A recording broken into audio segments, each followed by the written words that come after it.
Uh, will you guys help me do something? So my daughter, Nova, her birthday is next week, right?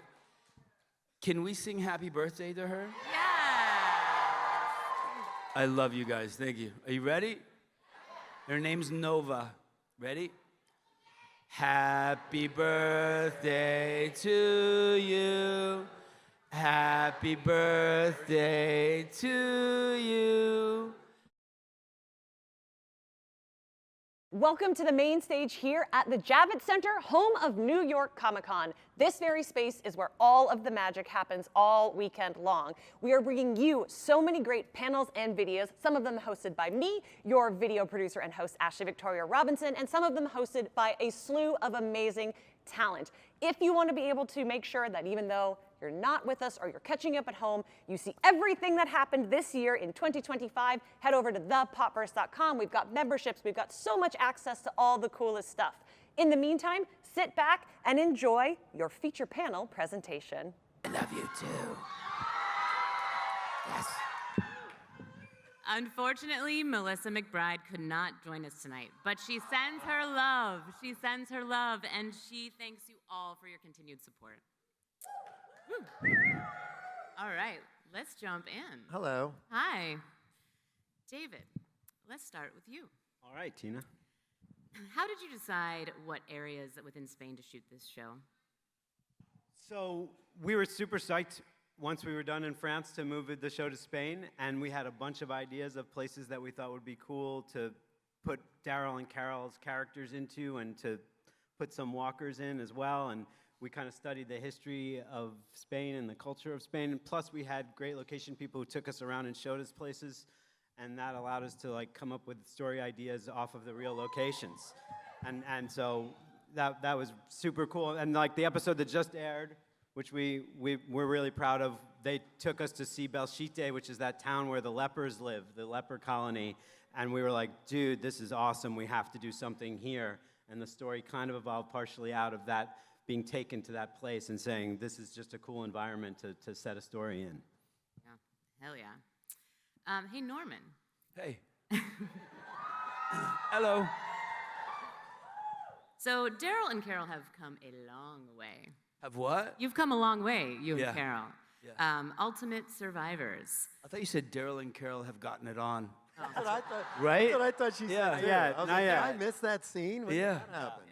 There was some questioning of that. But Spoiler alert, you, that's season laid 4. down the law. Daryl seems understandably a little tired in this season. Yeah. Possibly even questioning his will to keep fighting. Can you talk to us a little bit about his character evolution and what's going on for him as we're approaching the end of this season? Whew, that's a lot. Well, there was some conversation that was introduced coming out of the channel about, all we do is we run and we fight, we run and we fight. Maybe there's a better way to live, right? And that conversation was put there to sort of introduce what we're doing in this season right now. So there's a lot of people around Daryl that are making lemonade out of lemons, right? So watching that happen around him is sort of throwing Carol in one direction and him into another direction. And the episode we're filming right now, episode 6 out of 8 for season 4, is a lot of Daryl going inside. So that's kind of where my head's at right now. The reason why I do things, how I've gotten here. So I'm exhausted. That's more exhausting than fighting people, by the way. But can I do something really quick, sort of off the path? Yeah, is that cool? Will you guys help me do something? So my daughter, Nova, her birthday is next week, right? Can we sing happy birthday to her? I love you guys, thank you. Are you ready? Her name's Nova. Ready? Happy birthday to you. Happy birthday to you. Happy birthday, dear Nova. Happy Happy birthday to you. I love you, Nova. Thank you. Woo! You made my night. Thank you. Yeah. Thank you. Scott, can you tell us about the decision to expand the world of The Walking Dead to Spain, and why Spain? Well, the first idea was France, pushing to try and see other places. I mean, for years, people, especially at events like this, come up and they ask about what's going on. They want to know what's going on. They demand what's going on. And France just kind of came up, and Norman said yes. And the ball got rolling. David took the ball and ran with it. There's a lot of fog in the world of The Walking Dead. Like, even 10 miles from Alexandria, they didn't know what was going on. When you talk about other countries and you see people who are having other ways of life and how they adapted and what came out of their lives, it's exciting. It just hits your imagination. And so much of France and so much of Spain have informed these shows. Both Norman and David said they didn't want to do a show that was an American show in another place. They wanted it to be of the place, and I think they did that really well. And the other thing about that was that we love what we did in France so much, but Spain made sense in the story and also allowed us to totally switch up the vibe of it, the feel, the look, the energy, you know, the culture and the history and the architecture and everything in Spain is so different that it was really exciting for us because we were still making the Daryl Dixon show, but it was like a revamp, and we got to sort of reinvent it. And you can see that this season. It has a very different vibe and feel and all that stuff. So it's kind of exciting if you can keep finding ways to reinvigorate it, especially because this world has been explored a lot over the years, and we're just constantly looking for ways to keep it fresh. And so moving to Spain was great because it's so different from, even though it's right across the Pyrenees, it's like it's so different in so many ways. Yeah, absolutely. So, Greg, this season has definitely given some major Western vibes. Can you speak a little bit about the visual aesthetic that's happening in Spain?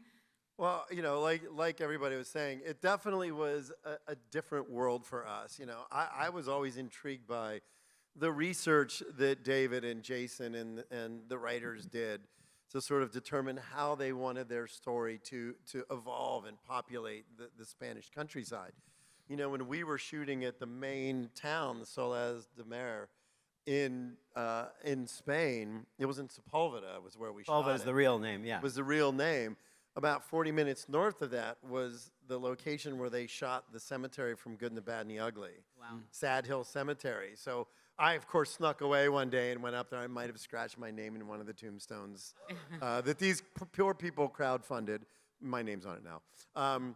But, you know, Sergio Leone, you know, the Westerns, we really wanted it to have a Western feel. Even if you look at the poster art, it feels like the Once Upon a Time in the West poster. You know, we really wanted to be evocative. And I think the last episode that we've been talking a lot about today, where Daryl comes in contact with the leper colony, which I'm very proud of how that turned out, by the way, that it just definitely felt like, you know, this stranger comes out and finds this group of people and helps them and then moves on. So, you know, we really embraced the spaghetti Western vibe, not only in the color palette of the show, but in the locations that were chosen and even the artwork on the poster.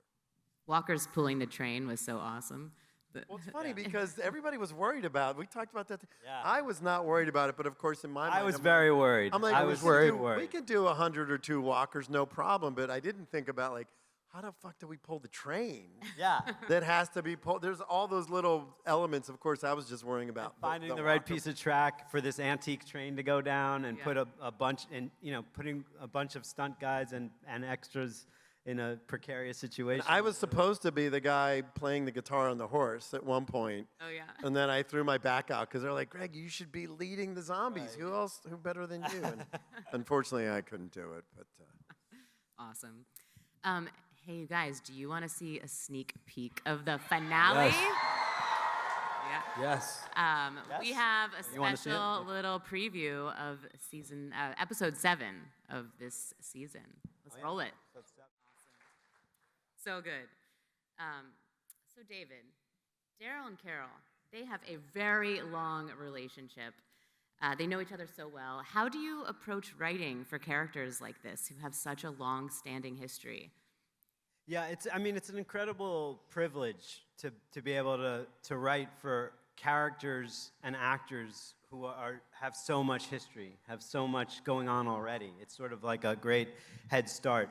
The main thing we try to do, and a lot of this is, through the writers, but also through talking to Norm and talking to Melissa about how to keep the characters moving forward and yet be true to the history. That's sort of the little trick of it.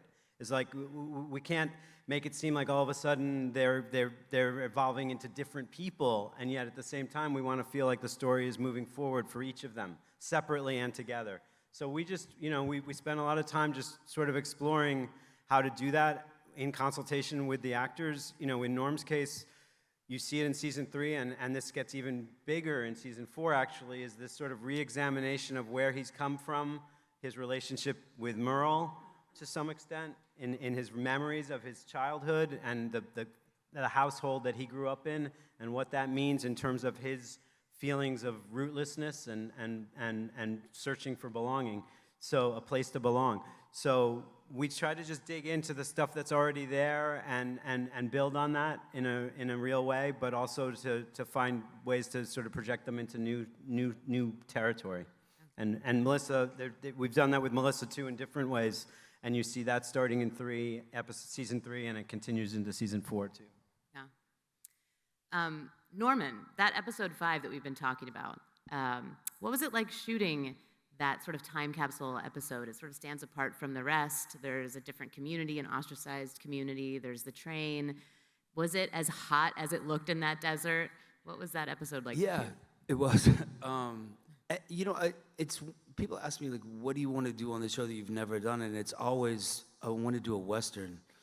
That episode's my favorite episode. Oh, cool. It was a blast, and riding the motorcycle and flipping the shotgun, like, it was so dope. And you came up with that like the first week. You were like Yeah. talking to the props guys about building the gun so you could do that. I remember that. And my knuckles were bleeding so bad from doing it so many times, like practicing doing that. But anyways, it was totally worth it. You know what I mean? It was so fun. They shot a lot of the spaghetti westerns there. We really kind of wanted to dive into that. The color palette is different there. It's a very orange and yellow and sienna sort of vibe. And all the actors playing, the dude on the train, I took his bathrobe. I kept it. Yeah, I drowned him in a bathtub and then stole his robe in real life. With fake blood on it. Yeah, I can't get the blood off. Beautiful. But it was so fun. It was so satisfying. I wanted to make that a 3-hour movie. Yeah. It was a blast. Cool. Greg, we got flaming walkers. We even have a little Jaws moment happening in this season. You just keep coming up with ways to surprise us with these walkers. How do you do it? How do you keep reinventing these undead? Well, look, I got to give, a lot of credit to the writers, because it's all got to be in favor of and in service of the story, and I'm always the most skeptical, so they'll pitch something to me and I'll be like, but we did this and we did that, and so it's always my job to make sure that it doesn't feel like we've seen it on another Walking Dead show or another zombie movie or whatever. The flaming zombies, that was insane, because you have very specific rules with stunt performers in different countries, and every country has different rules. And Seb, our stunt coordinator, we had 10 people, 10. full burned zombies in burn masks, and the flames were 10, meaning 10 in one shot. 10 like zombies at the same in time. one shot on fire, and the flames were probably 12 or 14 was feet in the insane. air. And they were lit up for, I think, 45 Yeah, seconds. usually it'll be 10 seconds, and when you're doing a stunt like that, they'll say, okay, if it gets too hot, just lay on the ground, and they'll come and put you out. And I was shooting second unit that day, and we lit them on fire, and they're walking around, and it's like 10 seconds, 20 seconds, 30 seconds, 40 seconds. These guys just kept walking, and I was sitting there like, none of them are dropping onto the ground. They went for almost a minute. I've never seen anything like that. So when you see those shots in the episode, That's all real. That's all practical. Those guys were, it was really amazing. I was blown away. I mean, our stunt team that we brought from France are top notch, without a doubt, one of the best stunt teams that I've ever worked with. They know how to choreograph the fight scenes, the zombie stuff. And it's just that sequence was really astounding. The rule is love it. when they hit the ground, you put them out, and they weren't hitting the ground. No, for a they long just time. kept walking. We have one They French they stunt literally guy. went to lunch. They went to lunch. They were still on fire. Yeah, like 2 they were hours crazy. later. Still They didn't eat- smoking. They could They were eat still raw smoking. food. And we've got one French stunt guy, Tony, who's died like 38 times on the show. I'm actually making a reel of like all the times that Tony has died. But he's like the most gung-ho, He's great. amazing stunt dude. But all of those stunts are really incredible. And they really, and what Greg's guys do, you know, Greg and his guys, what they do and what our stunt team does and what our VFX posts do too, all of those are just top notch. And I think really like have helped us elevate and distinguish the action and Walker drama that we have in this show and make it really unique. It's You know, I'll tell you. Sorry, that the visual effects in the first episode with Stephen Merchant when they're on the boat and they walk through London. We didn't even shoot that in London. We shot that in Spain with like a couple of buses and some roadblocks. And then when I watched the episode, it was so well done. All the stuff on the boat we shot in a tank, and they literally added all that stuff in digitally. If I hadn't have been there, I wouldn't have known that it was shot in a tank. It was that well done. an amazing team. It's a great team of French, Spanish, and Americans all working together. World peace. And they all speak the common language of slow walkers, right? Well, you know, And others. Our show, you know, in season 1, we played around with those rules a little bit, and you'd think that I would be the first to object, but it infused some energy into the zombies. We had burners and we had ampers and we had all these different sort of variants of walkers. And I loved it because it's like, you know, we can play with the rules because we're in a different country. Maybe that some outside force, like in the French storyline, they were injecting zombies with this serum. So it was great. David, let's talk about Carol a little bit. She really seems drawn into the Spanish culture and its traditions. How do you think she has been impacted by the communities at Solaz de Mar, and how has it sort of impacted her arc in this season? Yeah, the premise coming into season 3, you can sort of see it at the end of season 2 and certainly at the beginning of season 3, is that Carol is opened up. There's a burden that's kind of lifted when they're in the channel.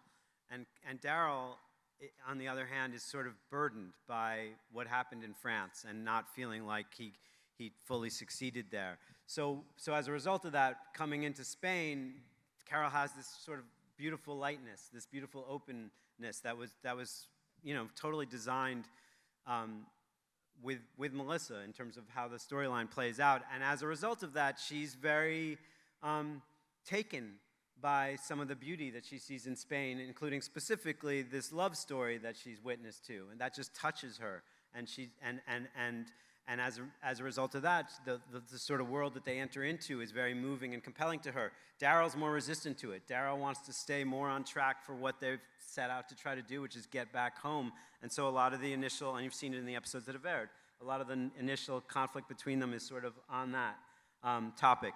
And then Daryl comes around in the last 2 episodes and sort of joins that mission.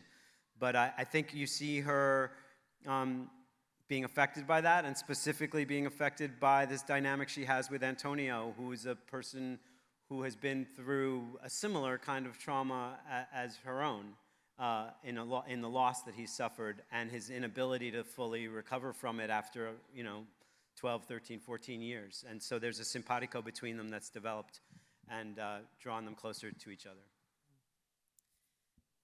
Scott, this flagship series premiered 15 years ago on Halloween Day. Major. Yeah. Clap it up for 15 years of The Walking Dead.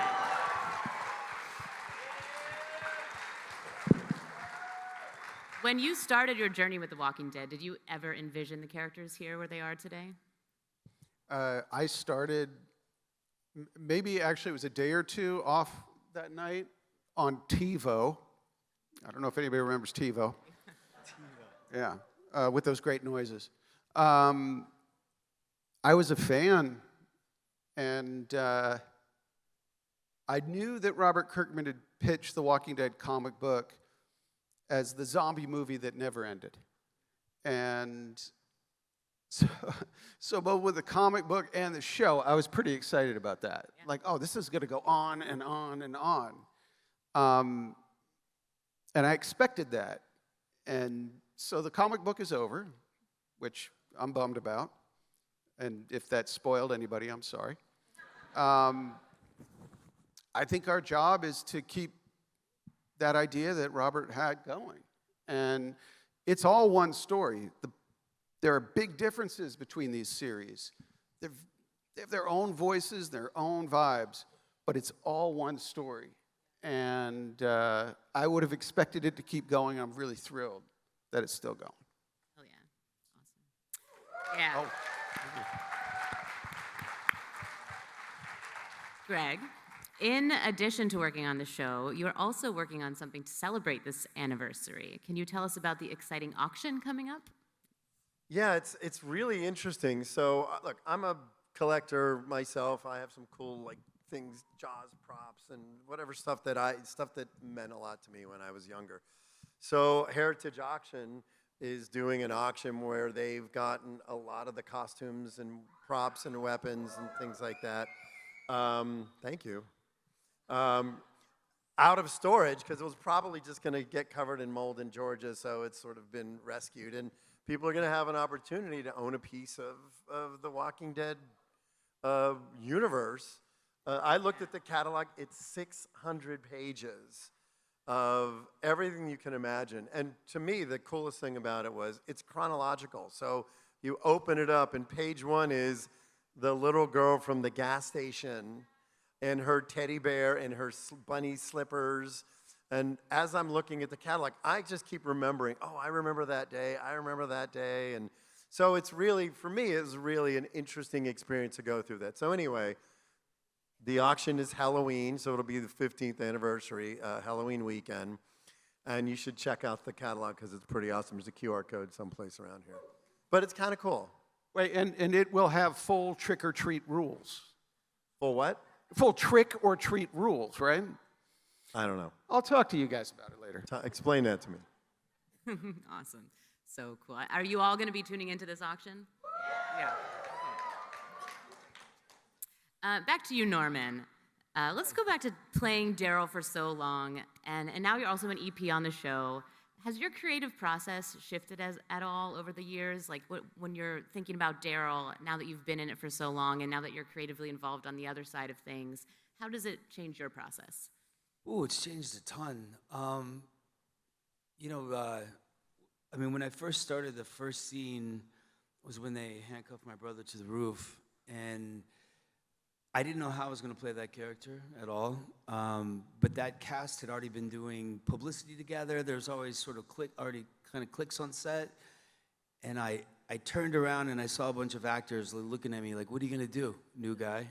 And I kind of came out of the side of my face, like with a chip on my shoulder. That was kind of like the first big clue I had. Like, you hate me, I hate you too.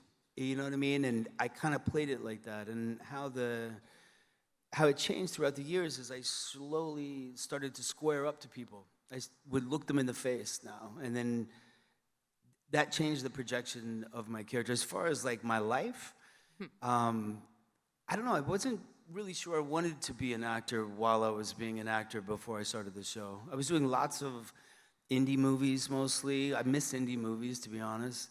Yeah, like Boondock Saints. Thank you. But I mean, I kind of look a certain way. I kind of look like the type of guy that would steal your purse, I guess. But I wasn't really sure that's what I wanted to do. I was doing other things as well. But the show gave me a real love for acting and editing and lighting and writing and having a camaraderie with other actors. Like that core group of actors on that show, Like we loved each other. Like we loved each other. Like if you had a big scene and you had to cry, we left you alone. Like we respected each other. We wanted you to win. And as this show got on and more actors came, a lot of those actors I had that feeling with, like Andy and Bernthal and Steven, they all started leaving the show, and I was still there. I was like, yo, you know. I mean, Andy used to talk to me on the way to work. He used to sit in my trailer all day long, call me as soon as we were wrapped. But I missed that feeling, and I always chased it. You know, I always wanted that feeling back. And now with this show, it feels like that feeling again. You know, so I'm very satisfied with feeling like that again. And Melissa was part of that with me since day one, so it's cool that we're doing it together. But as far as like a work ethic and an appreciation for a job, and I love going to work. Like I really loved playing this character. Like it was a major thing in my life. Yeah, long time. Cool. Cool. And you guys have a lot to do with that, by the way. So thank you. Yeah, thank you. Scott, can you talk a little bit about what expanding this universe means to you, and maybe what's next for Daryl and Carol in season 4?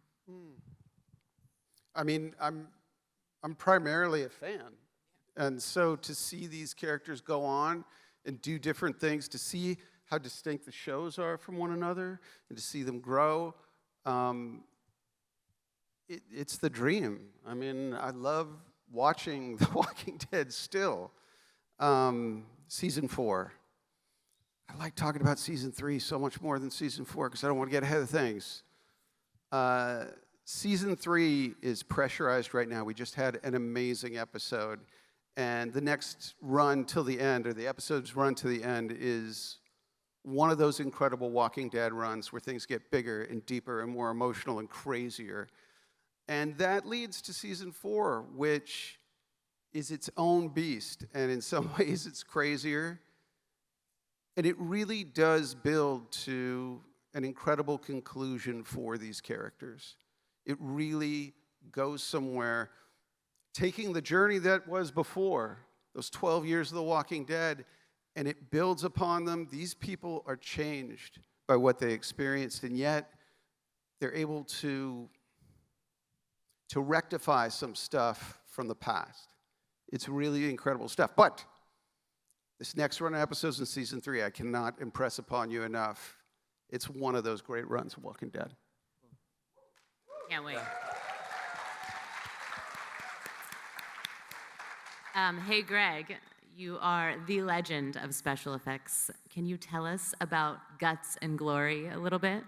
Oh yeah. So there's a show that premieres on Tuesday on Shudder and AMC Plus called Guts and Glory, and it's a competition show, very much like, you know, Survivor or Amazing Race or The Traitors or any of those kinds of things, but it's got a horror theme to it. There's actually a horror story through line. So these poor 10 people signed up to be a part of the show, and we sort of put them through the paces of, like, there's a buried alive episode, there's a zombie episode, of course, there's a creature on the loose episode, there's a possessed person episode. And it was really a lot of fun, you know. It was just something very different, and there's sort of it's as if you went to Halloween Horror Nights. You know how immersive Halloween Horror Nights is, and it's really fun. This is like a TV series of Halloween Horror Nights for all 6 episodes. So premieres on Tuesday on Shudder and AMC Plus. Hell yeah. I can't wait. Thank yeah. you. Tuesday, AMC Plus. Well, I think I can speak for everyone when I say we are so excited about the last 2 episodes of season 3 and, of course, season 4, currently in production. And we know that Melissa is so sad that she couldn't be here, but we have a very special clip from behind the scenes of Walking Dead Daryl Dixon that we're going to play for you right now. Cool. All right, and before we open it up to the audience for a couple questions, Greg, I got one more question for you about zombies. Wait a minute. So hold on. So we have to talk about Tina here because you have an association to the zombie world by wearing the T-shirt that you're wearing. But Yes. tell us who your dad is. It's true. My dad is the late, great George Romero, and So her dad is part of the reason that we're all sitting here. And Tina has her first feature coming out on October 24th. October 24th, Queens of the Dead.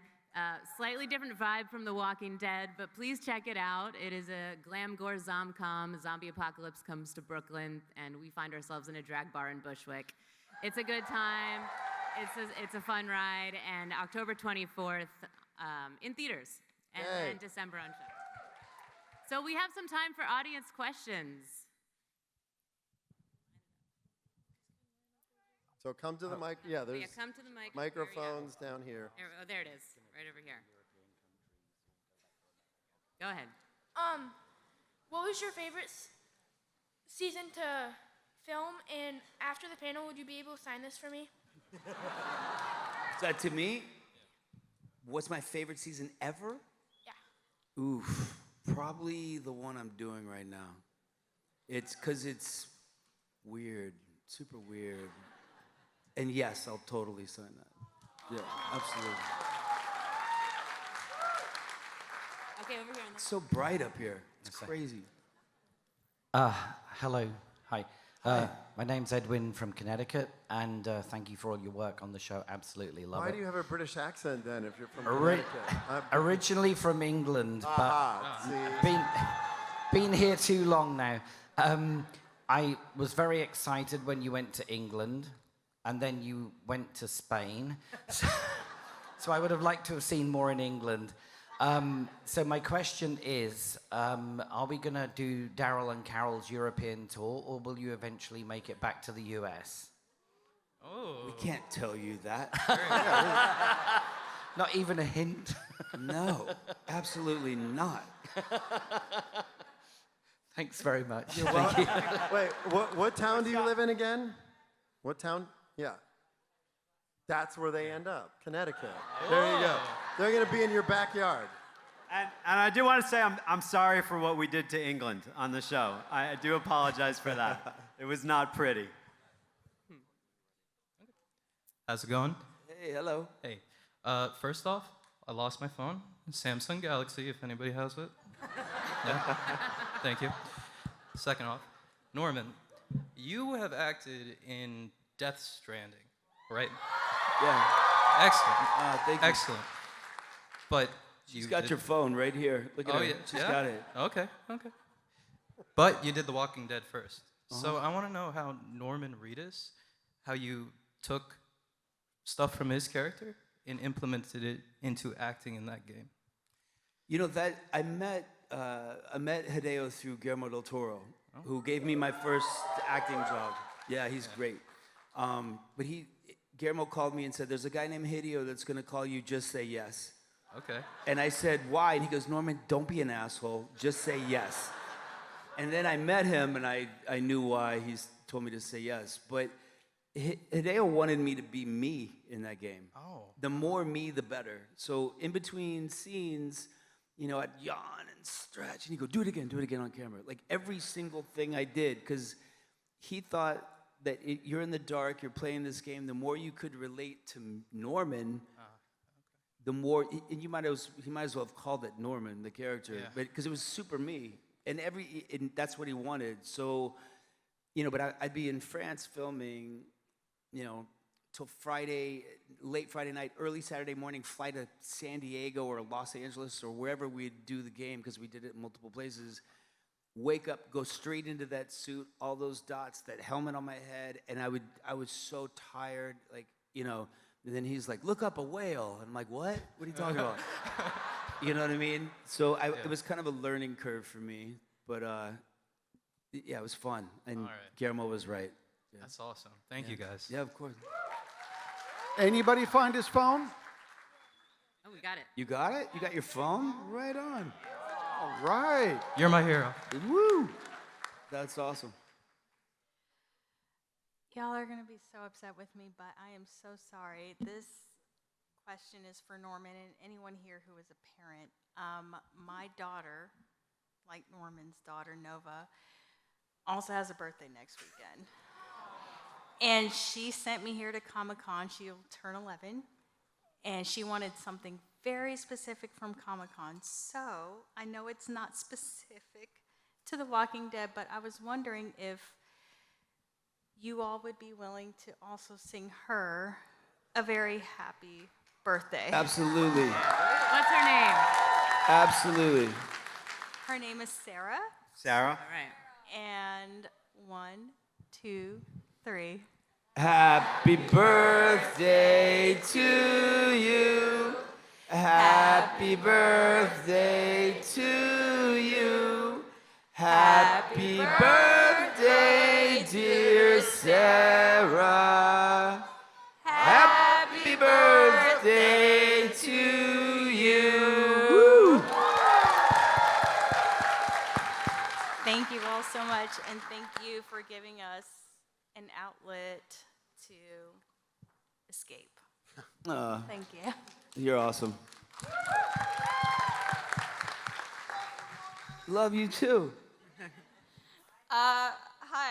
I may look younger. I'm 15. So, first I just want to say my dad has been a huge fan since The Walking Dead has come out, my birth year, unfortunately. I remember like being 6 years old and like sitting on the sofa and like the first episode was playing and I was like, what the hell's going on? So just thank you like so much. Like it's something that's brought my dad and I like really connected. We're trying to convince my mom to watch it. She won't. Oh. She's here if you want to yell at her. No, it's Discussion. Great. She'll come around. But my question is, what is the timeline that the Daryl Dixon is set on? Because is it like right after like season 11, or like where is it compared to like Dead City? This is a you question. This is going to be super unsatisfying. I mean, the Walking Dead timeline in a lot of ways exists in a bit of a dreamscape, as it were. Little things you could sort of track that by is the growth of Chandler Riggs. I've done that. Yeah. It definitely, of course, happens after season 11. How long after 11? I'll say months. But I will say, in tracking all the show's timelines, it will drive you insane because the entire thing, it's not Rick's dream. I'm not saying that. But it is sort of a dreamy timeline. That's what I've been doing with like Herschel, because Dead City Herschel is like older. Actually, case in point. That's the best case in point right now. Thank you. You get a Walking Dead gold star. Yay! Do I get like special things or like? You just get a star. That's all you get. Okay. You know what? Relax. Yeah, Relax. Yeah. That's fair. Can I like get that somewhere? Like. Well, I think the auction is going to have Rick's gold That's star. true. But Can I get a discount? I understand why you were saying, what the hell is this at 6 years old? Yeah. I saw zombies and was very confused and had nightmares for like a week. So. We owe you something. Yes, you do actually. Yes. I would like something, but. That's my job. You know what? You know By what? the way, We could that's sing my you job happy to- birthday. It's in 4 months. All right, I think we have time for one more question over here on the right. Hi, everybody. Thank you so much for so many wonderful years of The Walking Dead. This is a Walking Dead deep cut. We learn about Rick's brother in a special one-off comic living in Spain, and we see Carol very subtly alluding to him in one of the previous episodes. Do we see follow-up and meet Rick Grimes' brother? Just his body. I'm kidding. I'm joking. I saw your face go, oh. I won't commit to a full answer except to say that in that comic book, Rick Grimes' brother dies. So. Yes, he does, but you guys have the ability to change his fate. I mean, That's we a fair point. really, It's a we very really, fair point. we'd have to talk to Brian K. Vaughan. He wants something too. They all want There you something. go. Another gold What's star. happening here? Thank you so much. Thank you. Thank you. All right, everybody. Unfortunately, that is all the time we have for tonight. Don't forget to tune in this Sunday and next Sunday, the final 2 episodes of season 3. Give it up for our amazing panelists. Yeah, thank you guys. We love you. Thank you. Thank you so much. Cool. Holy balls.